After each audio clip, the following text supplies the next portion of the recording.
I'm Mindy. Todd, welcome to The Point. Today, our series of debates continues with the candidates running for Barnstable County Commissioner. There are 4 candidates vying for 2 seats. Ron Beatty, a Republican candidate from Barnstable, Linda Bond, a Republican candidate from Yarmouth, Mary Pat Flynn, Democratic candidate from Falmouth, and Mark Forrest, Democratic candidate also from Yarmouth. And we have found that Mr. Beatty cannot be with us this morning. He sent an email this morning. Mindy, with no disrespect intended, please be advised that I have decided not to participate in your candidates forum debate on The Point this morning. With that in mind, perhaps you will be able to allow a bit more time for the other participants to express their respective positions and answers to questions. Additionally, hopefully nobody will be forced to double park or park illegally at the site as well. After taking care of some urgent matters this morning, I plan to do canvassing in the Orleans area instead. Thank you. Best regards, Ron Beatty, Senior Republican nominee for Barnstable County Commissioner. So with that, I will change our format this morning. Instead of a minute, I'll give you up to a minute 30 to answer questions, 30 seconds for rebuttal. So if you need a rebuttal, just let me know. And also up to 2 minutes for closing statements. So good morning to you, Linda Bond, Mary Pat Flynn, Mark Forrest. Good morning. Good morning. Good morning. Linda, we'll start with you. Can you tell us the role of the county commission, its purpose? The role of the county commissioner is we oversee a budget that oversees a lot of different programs that helps everybody here in the Cape, all the 15 towns. So that is our major role, is to make sure that those budgets are balanced so that those programs will stay here in the Cape. We also hire and fire our county's administrator, and we also hire and fire the director of the Cape Cod Commission. So those are our really main responsibilities that we oversee. And so if I am the one to get elected for this position, that is what I will be doing. I will be balancing the budget and overseeing all those great programs that are helping everybody here in the Cape. Mary Pat Flynn, same question. I absolutely agree with what Linda said. The position is an executive position. So, I'm sorry. If the commissioners are the have the executive role in the county, and then we hire the county administrator to do the work that is part of his job description, but also anything that we may assign him to do, something that might come up that was unexpected, that he would follow up on if it's in his role. But our job, I think, is pretty exciting because we can actually form the county to some of our goals and areas of running the government that we think would be most beneficial to the towns. And I think that's the best part about being an executive, is be able to have that opportunity to move things and change things and take up anything new that just might come along that was unanticipated. Thank you. Mark Forrest. Well, I would agree with all the other statements. When you look at the departments that the county commissioners oversee, you've got the Registry of Deeds, you've got Cooperative Extension, you've got the Cape Cod Commission, there's a County Health and Environmental Department, and when you look at the work that goes on in each of these departments, it's quite impressive. The work of the Cape Cod Commission, I think, is generally well known. Their principal goal is to sort of oversee land use and development on the Cape and review projects that have regional impacts or impacts that go beyond municipal borders. And I think for the county commissioners, when you look at the charge that the legislature gave county government on Cape Cod, it really is focused on helping address and provide leadership on issues that transcend municipal boundaries. That is, the issues that really are difficult or beyond the capacity of one individual town to address. So when we're talking about economic development, transportation, water quality, and rural-related issues, that's really the purview of county government. And that's why here on Cape Cod, county government has a role, whereas in many other places in Massachusetts, county government has more or less gone out of business. Thank you. Mary Pat Flynn, we're going to start with you this time. So for our listeners who are not familiar with your backgrounds, tell us why, I know you are a commissioner at this time, but tell us why you think you're the best candidate for one of these 2 seats. One of the that's kind of a slogan, I guess you would call it, that I use when I am running for office is that I make government work. And the whole idea behind that is I really like government. And I think it can work for the people. And that they are my most interested objective, is to be able to to respond to the needs of the people and to listen to what their concerns are and to find ways to make the situation a lot better. So that's why I really run. And I enjoy working with people. I've worked with people my whole life. When I was in nursing, took care of a lot of people. And I think it's just the idea that you want to make government work for the people. And the only way to do that is to engage the people in the process. And so that's where I come from. Thank you. Mark Forrest.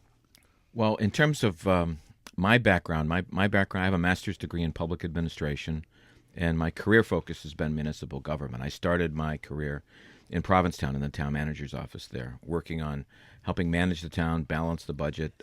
When I went there, we had a very serious financial problem, and part of my role was to sort of turn that around, get the town's finances in much better shape. I also worked on some of the big issues facing the community, particularly Provincetown. Our infrastructure literally was sort of falling apart. We needed to rebuild McMillan Pier, which is the home of the whale watch industry, fishing industry in Provincetown. I worked on developing improvements to the water system in the community.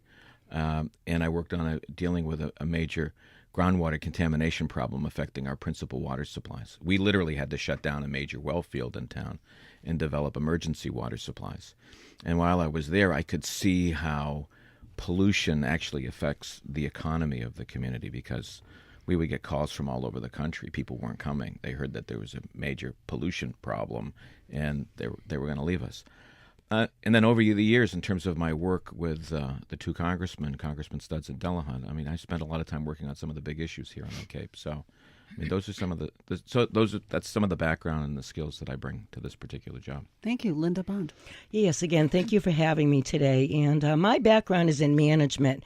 I was a restaurant manager for 30-plus years, and anybody out there that's owned and runs a business knows how hard it is. And you really have to make sure that you're never spending more than you take in to keep your bottom line where you need to have it. And that's what I feel the county needs, is somebody like myself that has a strong management background. I don't look at it as politics. I look at it as a managerial position. Again, you're overseeing all these great programs that Mark just listed a little while ago. And I feel that my management background in balancing budgets through the restaurant business would be a great asset.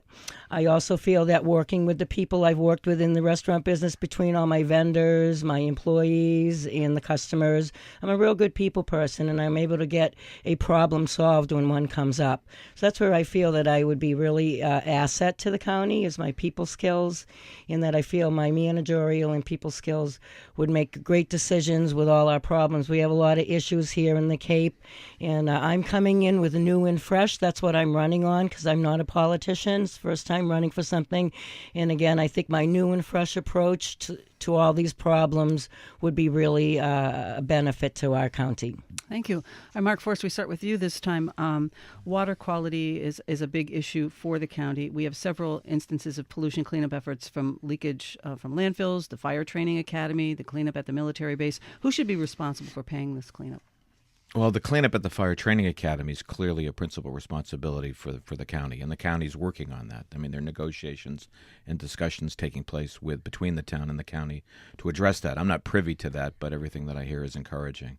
I also think that some of the groundwater contamination issues there should really serve as sort of a wake-up call, because PFC, some of the contaminants that we're finding in that area are contaminants that we find in other parts of Cape Cod, as well as other parts of the country. I'd like to see the county get more involved in the lawsuit, the litigation that is happening nationally with some of the major companies that have been developing this pollution or have created it and have since taken it off the market. I'd also like to think that we can work with some of the mid-Cape towns, particularly Barnstable, in helping them develop a long-range water supply plan. Because this isn't the only area where our water supplies are compromised. There are a host of other areas as well. So we've got a wake-up call here, and it's a Cape-wide issue, and we need to, like I said, become more of a partner with our towns and helping address long-term how we adequately protect our watersheds and water supplies. So much of the focus in recent years has been on nutrient pollution, but we have other sources of contamination in even what we call emerging contaminants that we really need to keep an eye on. The regulatory process at the federal and state level is a slow process. So by the time we get real advisories and information on some of these contaminants, we'd end up living with them for many, many years. Thank you. Linda Bond, same question. Yes, it definitely is a problem down at the Mary Dunn Wells, and our new administrator, Jack Units, has taken this firsthand, and he's been bringing in a lot of other, they're looking into different possibilities of contamination. So they're still kind of out on the fence as to really who is responsible for it. I know the county's certainly going to take the bigger hit on the financial part, and that's the thing that they're working out. I'm sorry that it had to go into the legality point that it's at right now, because we're spending a lot of money on lawyers where we really shouldn't have to. And my question is why it took this long to get to this point. I mean, the contamination's been going on a long time down at the Mary Dunn Well. So I really wish that they had taken a sooner step in this cleanup instead of having it come this far, where now, like I said, we're spending lawyers and trying to work it out with the town of Barnstable. So I feel it should have been taken care of a long time ago, not have come to this point. Another thing with the water quality, right here in Falmouth, you have the prorogation farms with the bivalves, which has been really successful from what I'm hearing. I know that Sheriff Cummings talked about it, and it's been a great thing here to reduce all our nitrates and everything in the water. So I feel that that's one step that we can go down, and I'm happy, and I would like to stand behind these innovative ideas to clean our water up. Thank you. Mary Pat Flynn. Well, it's certainly clear that having a safe drinking water supply and then being able to handle all the wastewater issues are foremost in the minds of, I think, every town on the Cape, and also with the county. I know Falmouth has taken a lead on its own by building a safe drinking water facility, clean drinking water facility here in town, and that's expected to come online next spring, which means that all the water that comes from the wells, including the water that we buy from the base, which is about 1 million gallons a day in the summertime, all of that water will go directly through the plant before it's distributed to the homeowners. So I think, and that plant costs about $39 million. So that's a huge investment. And we're only one town. So I think the issue is totally Cape-wide. At the Fire Training Academy, that's true. There was PFOS found, which is a toxin of emerging concern. But it's not only there, it's everywhere. And I went to the Silent Spring seminar that they had about 2 weeks ago in Barnstable, and it's everywhere. It's all over the United States. So it isn't just here. So I think the responsibility certainly lies with whoever owns the well, as the county does own the Mary Dunn Well. But it also is the responsibility of the town, the state, and the federal government. And I think the only way we'll ever be able to clean up with the wastewater and ensure that we have safe drinking water for our citizens is for all of those government entities to work together. We are talking with the candidates running for Barnstable County Commissioner. We'll talk more after a quick break. You're listening to The Point. We are talking with the candidates running for Barnstable County Commissioner. Joining us this morning, Linda Bond, Mary Pat Flynn, and Mark Forrest. 866-999-4626 is our toll-free number if you'd like to pose a question to the candidates. 866-999-4626, or you can send us an email, thepoint@capeandislands.org. Linda Bond, your turn to go first. Towns seem to be at different stages when it comes to managing wastewater. Do you think the town should be working on this issue regionally or going it alone, town by town? I definitely think it should be town by town. And I know right now our new administrator, Jack Units, has been getting together with all the selectmen in each town and going over these particular issues. And I think if we do get together with a coalition of towns, because each town has a different problem, closer down towards Truro in Provincetown, they have a much different situation because of how narrow the land gets there. So I do think it would be better if we do work all together as a coalition and really come up with some ideas and work together and financially work together between the towns and what the county can also add in there on the finance part. So I am totally in agreement of us trying to work together as a unit. Thank you, Mary Pat Flynn. I think we surely have to work together. It's been about 3 or 4 months now since the Cape Cod Commission held the last 208 wastewater plan for all of the selectmen on the Cape. And I recall with many, many selectmen there from all of the towns talking about how do we go about this, what is the future. And I think it was recommended to us that we develop plans based on the estuaries because where those estuaries are, they are shared by towns. Like, for instance, Falmouth only shares they share one estuary with Mashpee, which is Wacoit Bay. And then we share a pond, I think, between Falmouth and Bourne. But for the towns who share estuaries to work together and find the funding and clean up those estuaries probably would be the most successful way to make that happen. Thank you, Mark Forrest. This is definitely an area where some form of regionalism is necessary. Look at Wacoit Bay. I'm going to pick up on what Pat talked about. Wacoit Bay. The watershed that contributes into Wacoit Bay is an area that is within the municipal boundaries of Sandwich, Mashpee, Falmouth. All right. So if we want to clean up Wacoit Bay, we need those three communities heavily involved in participating in adopting measures within their respective comprehensive wastewater management plans, adopting measures that can reduce nutrients, nitrogen from going into that system, all right? And it's like that all throughout the Cape. So it's a watershed-based approach in terms of dealing with nitrogen loading.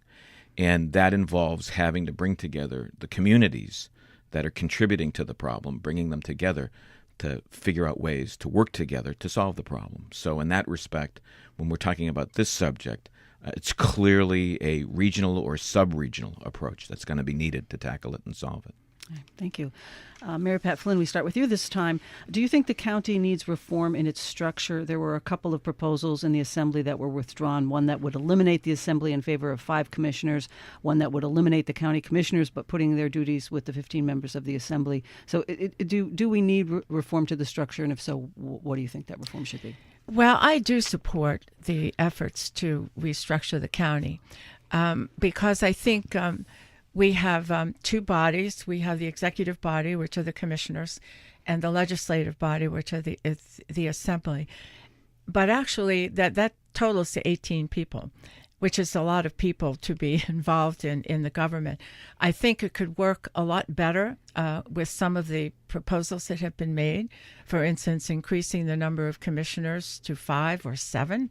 I think 7 would be the maximum, and have them elected regionally and function more like some other counties around the country. I think it functions, but it doesn't function as well as it could. I think a restructuring would be really helpful. And I support the Assembly in their efforts.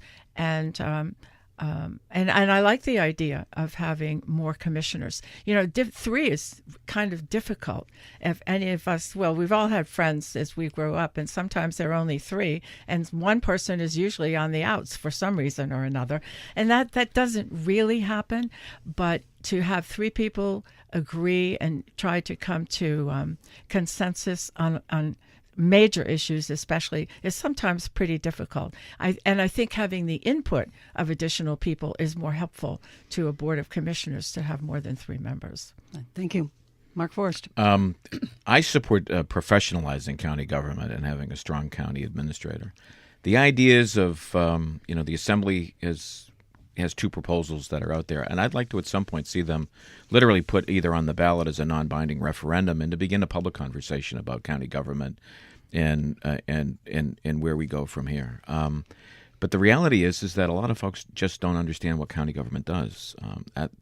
So the conversation and the discussion within the public is going to be a difficult one to undertake. So I think we need to engage in a fairly extensive sort of public effort to explain and discuss and really help people better understand county government. I know the commissioners recently worked on a proposal to establish a county leadership academy of sorts to bring people in and help people better understand the day-to-day workings of the county, some of the big issues it's working on, and how some of the key departments are are not only functioning, but what they're doing to address some of the pressing problems on the Cape.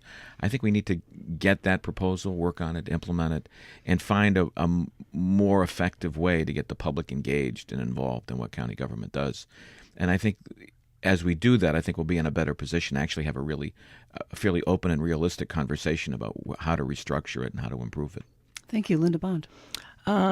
My general feeling is it is the people that sit in the seats. And I like the structure, I think, is fine. I would certainly be open to other suggestions of changing it. I would be up for 5 commissioners, but I wouldn't want them to go to a full-time job because then I'm going to think of the money. Right now, all the 3 commissioners are part-time, and they just make under $15,000 a year, and all the assembly members make $1,000 a year. So the cost of having that branch of government to me is not a lot. Then we have our county administrator who we just hired and is doing a great job. So I think we're heading down the right path. And I think this next election, if we get a new and fresh like myself in the seat and we take a little change in the seats, that we would see some progress moving in the right direction. I have had the endorsement of our Governor Charlie Baker and Lieutenant Karen Polito recently, and I feel I could work directly with them in helping us get our county where we need to be financially. And I think that the structure right now has been working fine. Again, I think of the money, if we were to go to 5 or 7, if they were full-time, then we are increasing the cost of running the county. And again, we are unique down here being the Cape and one of the last counties of Massachusetts. So I think the way it's structured can still work for Cape Cod. Thank you. 866-999-4626 is our toll-free number if you have a question for the candidates. 866-999-4626. Our email address is thepoint@capeandislands.org. Mark Forrest, we start with you this time. What is the role of the county in the energy sector? The county and the energy sector. Well, the county has played an important role in incubating the Cape Light Compact and providing some degree of support for the Cape and Vineyard Electric Cooperative. And the cooperative has been involved in the development side of renewable energy. The Cape Light Compact has basically been established to sort of provide local control over the funds that have been set aside for energy efficiency and conservation. And the way it's been set up right now is that each town has a representative on the Cape Light Compact to sort of participate and help shape how those resources are expended. I'd like to see the county sort of examine where we can promote even more conservation. I'm a big fan of solar energy. Over the past few years, solar energy as a form of renewable energy has taken off on the Cape. There are so many commercial establishments and homes that have been installing solar panels, and I'd like to think that on the regulatory side, one of the things that we can do is help facilitate the streamlining of the permitting in some of these projects. Find incentives. For example, Mashpee Commons, they did an incredible job. They expanded their rooftop solar program. So are there incentives and things that we can do at the county level to expedite the permitting of solar energy on commercial projects and in other residences? I know if you wanted to do solar, for example, on the north side of the Cape, where you're dealing with the historic district, that might become a little bit tricky. So maybe we can find a way to build consensus on how to streamline and permit projects in that part of the Cape as well. Thank you. Linda Bond. Yes, one of the next big decisions that the next commissioner will be taking on is the Cape Light Compact, because they're not structured correctly to be a government program. They are running under the county's 04 number, which means if I was to go buy a car and use Mark Forrest's Social Security number to buy the car, and then something happens to me in that car, it's going to fall back on Mark Forrest because it's his Social Security number that I have now used. It's kind of the way the Compact Light Company has been working. They're using the county's number to run their program, to run their business.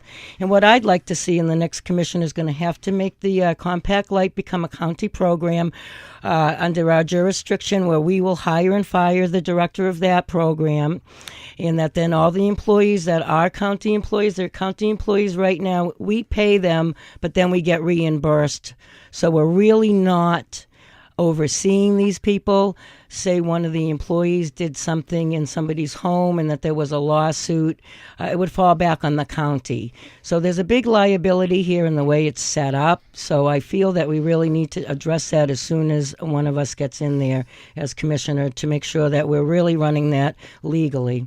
So that would be my first and foremost project, would be to get that in order so that we're running up and on board with that. Thank you, Mary Pat Flynn. I think the Cape Light Compact has had huge benefits for the citizens of the Cape, and I think that that was the goal and the intent of forming the compact in the first place. Linda raised the questions about their composition and their legal organization, and it's true they do not have their own federal number. And their employees are employees of the county. That is all being looked at now by the lawyers from both sides and by both boards, by our board and the compact board. And we're resolving how we might be able to continue to have some oversight of the Cape Light Compact, but at the same time have a certain distance that doesn't make us obliged to whatever issues might occur. But I think in terms of energy, another area that they could work on, I think more, at least from what I see, is in the area of solar. I know some of the towns that have developed solar projects like Mashpee, now because I'm more familiar with the Upper Cape, and Falmouth has just built a major solar farm out at their wastewater treatment plant. But they really didn't collaborate with the compact on that. And I think maybe the compact could become far more engaged with the towns on the Cape and see where they can help the towns do more projects like that, because they are truly beneficial to the citizens of the towns. Let's talk a little bit more in the energy. Let's talk specifically, we're mentioning solar, renewable energy. Linda Bond, let's start with you. What can the county be doing to promote more renewable energy in the towns? Yeah, again, I am definitely for solar energy, which each town has been taking that upon themselves.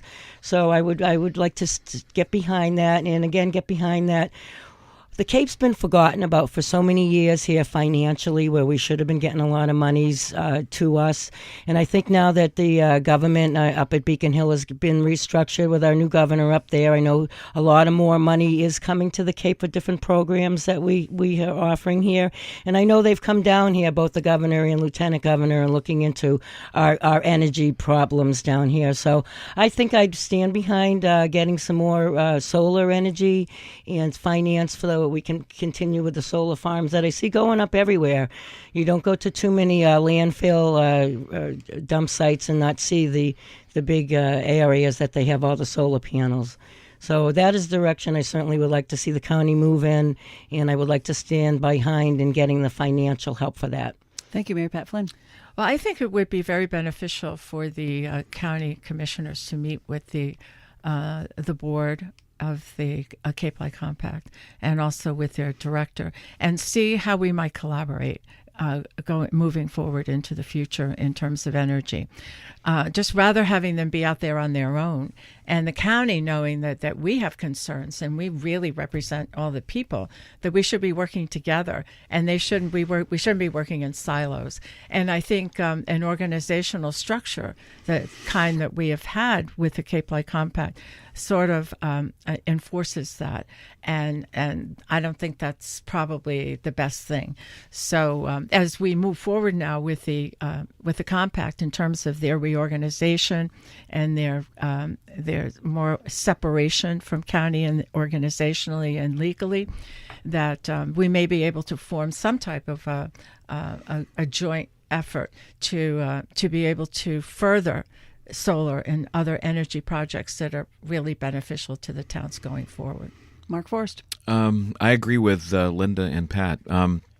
The other area that I would want to put a lot of energy and attention into is this whole concept of grid modernization. All right. The utilities in Massachusetts have to submit plans to the Department of Public Utilities to show how they're proposing to modernize the grid, or that portion of the grid that they're responsible for operating and maintaining. And when you look at how the grid is structured, the grid plays a key role in whether or not it incentivizes renewable energy or not. in other European countries, for example, access to the grid for renewable energy is automatic. All right, so if you're a producer of renewable energy in some European countries, you automatically get access to the grid. And in some countries, there are premiums offered for the renewable energy that's being fed into the grid. So I think as we look at how we modernize the grid here and as these plans are being developed, as a county commissioner, I would want to play an active role in making sure that the grid modernization proposals that are being developed here on the Cape are ones that essentially benefit the consumers, are incredibly consumer friendly, but also very renewable energy friendly. The major utilities have not been huge allies of renewable energy, only to the extent that it benefits them or their finances. I think we need to use the grid as a way to shift the power balance here so that the consumer, the homeowner, the business owner has the opportunity to benefit substantially from grid modernization, and it's in a way that promotes renewable energy. Thank you. Mary Pat Flynn, we start with you this time. How should the license plate money that comes to the county be spent? Well, at the moment, the decision, or it's really more of a recommendation on how the money is spent, is with the Cape Cod Economic Development Council, and then they make their recommendations to the commissioners for their approval. The income has decreased somewhat over the years. I don't know whether that means that the Cape is saturated with Cape Cod license plates or not, but they are looking for ways to find another license plate that might be attractive, or maybe to use the Cape Cod license plate for commercial vehicles as well. That would be a way to increase revenue. So the revenue is an issue. It's anywhere between $30,000 and $40,000, and what they do is they use that money to award grants. And those grants have been pretty successful. So I think that we could perhaps make more suggestions to the EDC in areas that we see that maybe could use some public funds, and work with them, and not just have them be the sole dispenser of the funds, but and also some of their funds recently have been going to the Cape Cod Commission because of the 208 plan, and that's been enormously helpful. And that's just a short-term dedication of funds to the Commission to keep that project moving forward. When that ends, which I think will be this coming year, that's when we have to look at the best ways to utilize that money. Thank you. Mark Forrest. Yeah, I would very much support getting the license plate funds out into the community for economic development. In recent years, it's come back to the county. A sizable chunk of it has to subsidize or underwrite some of the county operations, and the work that's being done is important work. Don't get me wrong, but I think there's an expectation that money is supposed to be out in the community, and I think we need to respect that and honor that. But I also think that we need to look at how can we revitalize all of our economic development programs at the county level. Jobs are a big issue here, and I think we need to find ways to do a much better, more aggressive job in the area of job creation, or in identifying the areas where there's potential for job growth.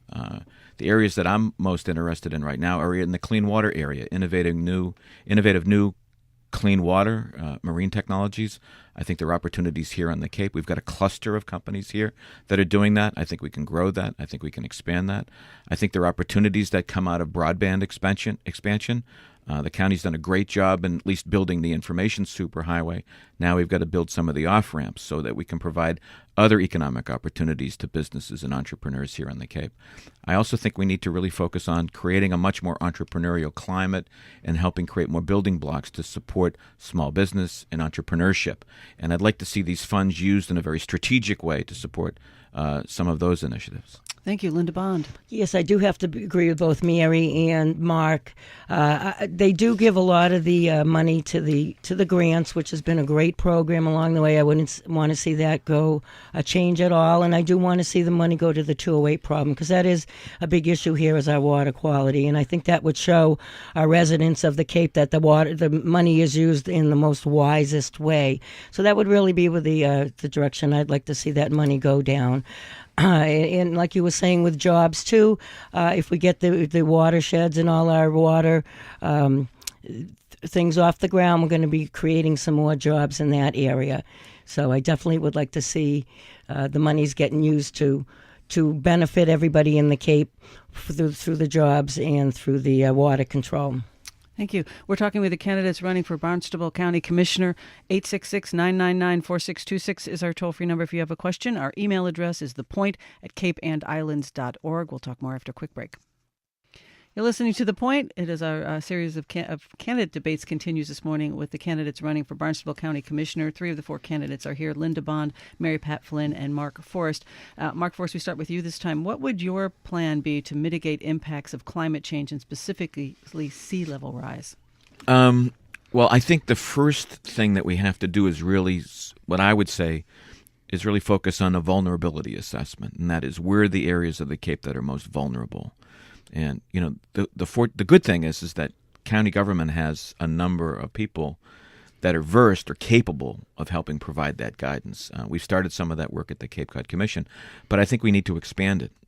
This is an area that will be affected by sea level rise, and clearly, when you look at the coastline, climate change has a significant impact here as well. So this is the issue sort of we don't talk about, but because we're so focused on clean water and a host of other more sort of issues that are right in front of us. But we need to start really getting our arms around this. I would begin by focusing on vulnerability assessments and beginning to look at the towns and identify the areas in their communities that are the most vulnerable, and to work with them to develop strategies on how we prepare, how we adapt, how we mitigate, what are the things that we can do in each community and as a region. I also think that there's some almost no-brainers. Some communities are going to want to do more beach area, shoreline protection, or beach nourishment. So we're going to have to do some planning, particularly in some of our more sensitive ecosystems, about identifying where we can get some of that material to do that kind of work. So there's a lot of work to do there, and I think we got to get going on it right away. Linda Bond. Yeah, I think along the way, as we work along our shorelines and deal with our water problem, it goes hand in foot with what we will be coming down the line with the rising seas and our climate changing. So I think the fact that we are working along our shorelines, one of our programs that we oversee is our AmeriCorps, and they have put in over 50,000 hours. And I believe that they would be the ones that would also be a part of finding good solutions and moving forward in initiative ways of, like you said, moving in more sand or shoring up our shorelines and trying to make sure that the erosion we can cut down on the erosion. So again, we're always working on our shorelines. That's being a peninsula here. That's our biggest problem and our biggest concern. And the county really steps right in there. We have our water quality testing where we have our own labs and we test the water daily, and we're always up on our contaminants in the water. So we really are working right on the shoreline firsthand. So I think everything we're already doing is going to go hand in foot with the future and the climate change and the rising seas. Thank you, Mary Pat Flynn. Well, there's no question that sea level rise is here, and it's only going to increase. I think the county made a great decision in bringing on Shannon, I can never remember her last name, who's our floodplain specialist, and she works with the residents of the town, and directly, not really with the towns, but she does help towns. And I think the homeowners now that she has been in contact with in terms of their flood insurance have learned a great deal from her. I like the idea of utilizing AmeriCorps. I think that would be a great project for AmeriCorps volunteers in a summer month if we could put that project out to them. I also think we're blessed to have the Woods Hole Research Center, especially right here in Falmouth. I remember several years ago at a meeting with them down on the Surf Drive Beach, and they were talking about the fact that road would no longer be here in maybe 10 or 15 years. That's how quickly the sea level rise is happening, and where the sea would be up this up the road a piece if we didn't do something about it. So it's here, and we need to address it. Towns are doing it individually, but I think the county could also take a leadership role and work with the towns who are most vulnerable. Not every town has an issue with sea level rise. All right, we are going to go to the phones now. We have a caller. Larry is giving us a call from Eastham. Good morning, Larry. Good morning. What is your question? I apologize if you already talked about this. I tuned in a bit late, but I was wondering if the candidates could talk about the Commission's role in assessing and responding to the problem of program, which I think is it's a concern to me and many others out here as to the situation with that and closing it down. Rather than keeping it open until 2019. So Larry, is your question then should it be closed sooner and concerns about safety? Is that your question? Larry, did we lose Larry? I think Larry, he was asking about the closure of the program plan and not waiting till what is it? I forgot 20. When it was 20, I don't remember what year now it was that they're supposed to close, but there are a lot of folks who'd like to close it sooner because of safety concerns. Linda Bond, we start with you. Yeah, I agree. It needs to be closed sooner. The sooner, the sooner the better, because it takes 5 years for those coils and everything in there to cool down before they can even do anything with them. And then the problem is where are they going, and what are they going to do with them? So the sooner it gets closed down, the sooner we'll be able to start the cooling process and start the dismantling of the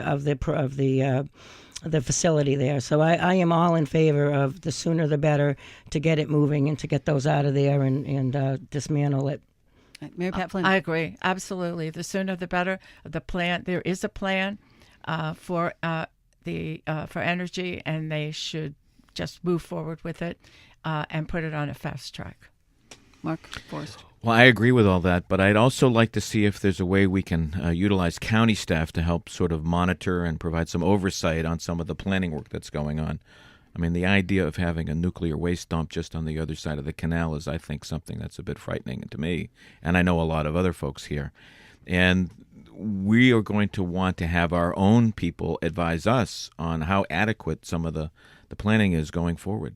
So plans for decommissioning, plans for dealing with the nuclear waste, a whole host of plans and submissions are going to be developed. And I think it would be helpful for us, since we really have learned from this whole exercise that, the federal government has let us down. The state government hasn't been nearly as helpful as it should be. So some of the expertise that exists in Washington and Boston has largely been, a failure.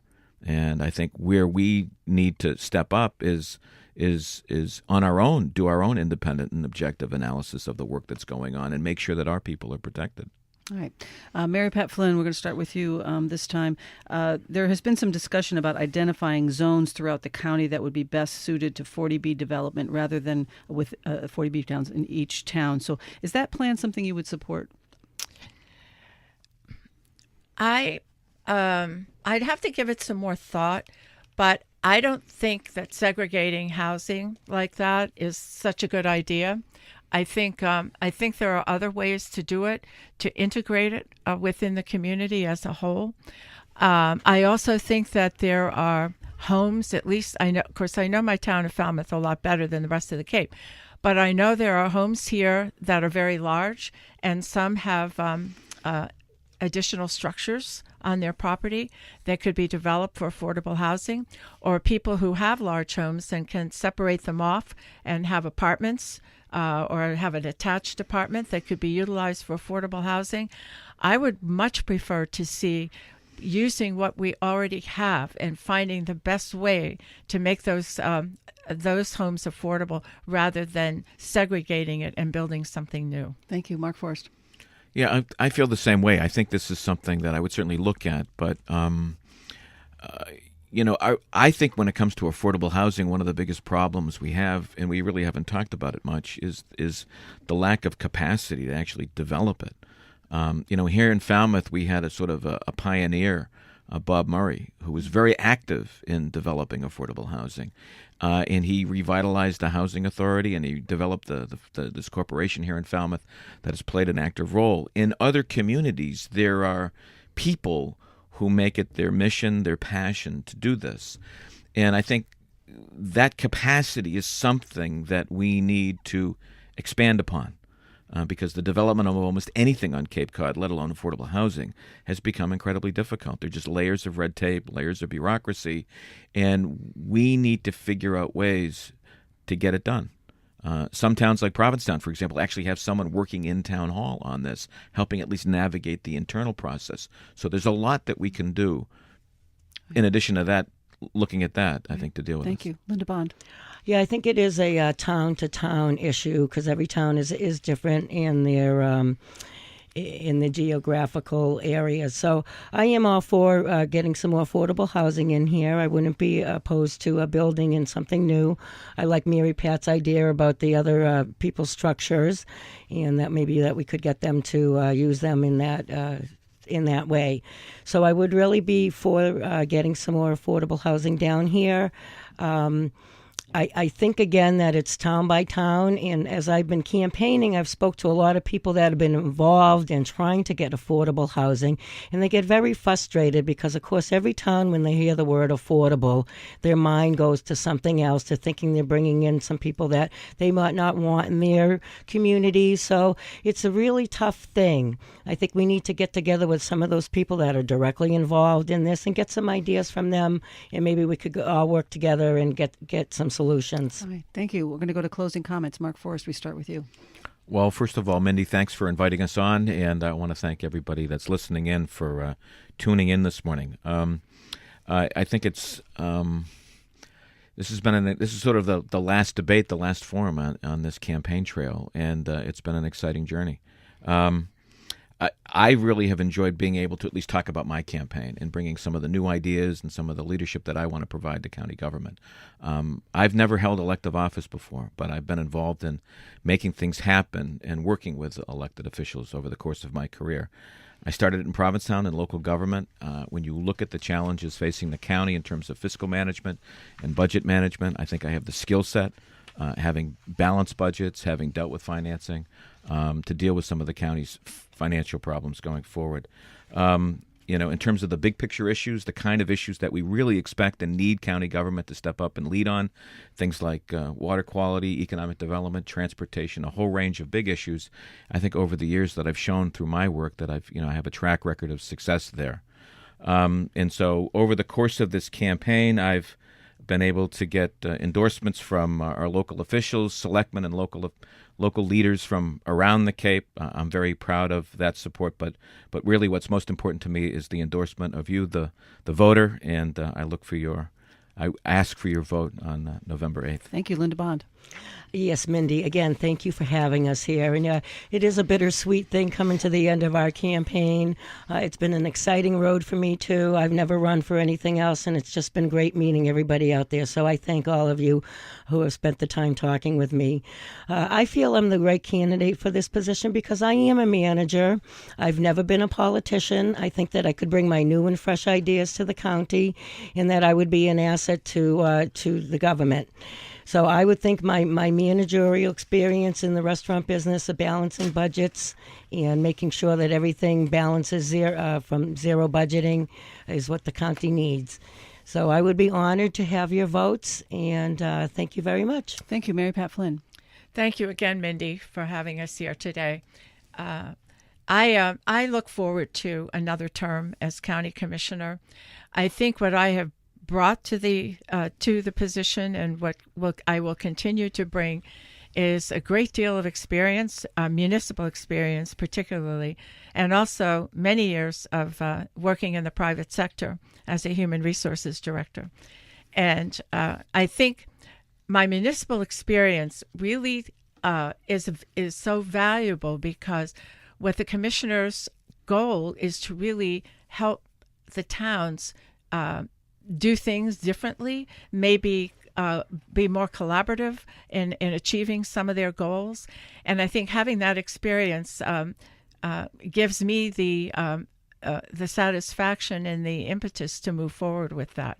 So I'm very much looking forward to another term, and I would appreciate everyone's vote on November 8th. Thank you, Linda Bond, Mary Pat Flynn, Mark Forrest. Thank you all for being here this morning. I'm Mindy Todd. Thanks for listening. The Point is produced by Amy Vince. The executive producer is Mindy Todd. Production assistance from Jenny Junker. Theme music by Benjamin Verdery and William Coulter.